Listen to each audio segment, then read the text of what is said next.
नमस्कार, जय हिंद। उम्मीद करता हूँ सबके स्वस्थ होंगे, मस्त होंगे, अच्छे होंगे। आज हम बात करेंगे एक शानदार टॉपिक्स की और यह एक क्वेश्चन भी है। क्वेश्चन ये है कि 1819 में अफगानों से कश्मीर को किसने जीता था।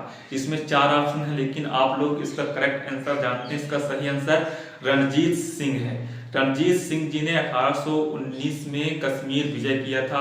वो भी कश्मीर का जो शासक जब्बार खान को युद्ध में पराजित किए थे। इसके पीछे कहानी यह है कि रणजीत सिंह जी का जन्म 2 नवंबर 1780 को होता है पंजाब के सुकर चाकिया मिसल में। बचपन में उन्हें राज शासन मिल जाता है, क्योंकि बचपन में ही उनके पिताजी का देहांत हो जाता है, तो पूरी शक्तियां उनके हाथों में आ जाती है और राज को सुदृढ़ करने के लिए वह बहुत सारे नियम बनाते हैं और नियमों का पालन भी करवाते हैं। तो उस हिसाब से रणजीत सिंह जी का योगदान पंजाब को बनाने में काफी ज्यादा अहम माना जाता था। उस समय क्या होता है, जब अंग्रेजों के साथ वह संधि करते हैं 25 अप्रैल 1809 को अमृतसर की संधि करते हैं।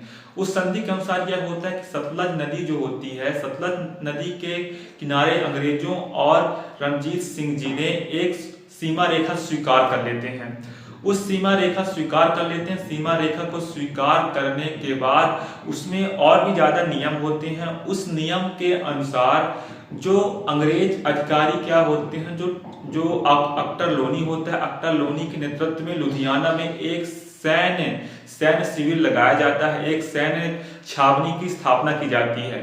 और इसके बाद रणजीत सिंह जी ने उत्तर पश्चिम क्षेत्र में अपनी विजय को जारी रखते हैं। सतलज नदी के जो हिस्सा था वह अंग्रेज और रणजीत सिंह जी के बीच सीमा रेखा स्वीकार कर ली जाती है। इसी समय बोला जाता है कि रणजीत सिंह जी कश्मीर को लेकर और साथ में पंजाब का जो सतलज नदी है, सतलज नदी में भी उन लोगों ने एक बहुत बड़ी हार बैठे। उनका एक ऐसा रणनीति मानी जाती है। कहा जाता है रणजीत सिंह जी की जो सफलता उन्हें मिली थी, लेकिन बाद में जो अमृतसर की संधि है उसके तहत ही उनके सपना चूर हो जाता है। लेकिन उनके लिए बहुत बड़ी बात ये होती है कि अमृतसर की जो संधि होती है, अमृतसर की संधि का वह लाभ उठाते हुए उत्तर पश्चिम क्षेत्र में उन्होंने पहले क्या करते हैं, 1818 मुल्तान को जीतते, मुल्तान की विजय करते हैं रणजीत सिंह जी। और रणजीत सिंह जी 1818 मुल्तान की विजय करने के बाद 1819 में वो कश्मीर का विजय भी करते हैं। 1819 में वो कश्मीर का विजय करते हैं,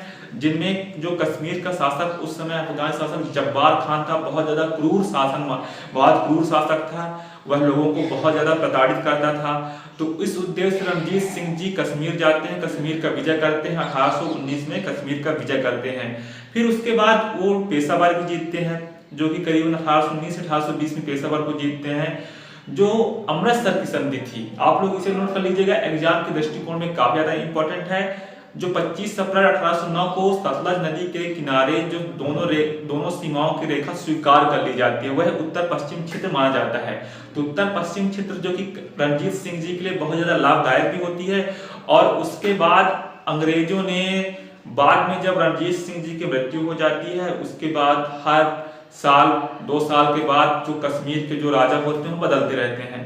फिर जब अंग्रेज और सिख जो युद्ध होता है उसमें अंग्रेजों की विजय होती है और जो पंजाब राज्य को जो हमारे रणजीत सिंह जी के वंशज होते हैं, जो उनके पुत्र होते हैं दिलीप सिंह, वो खो बैठते हैं और उन्हें उनकी माताजी के साथ लंदन भेज दिया जाता है, जहां उनकी माताजी की मृत्यु हो जाती है।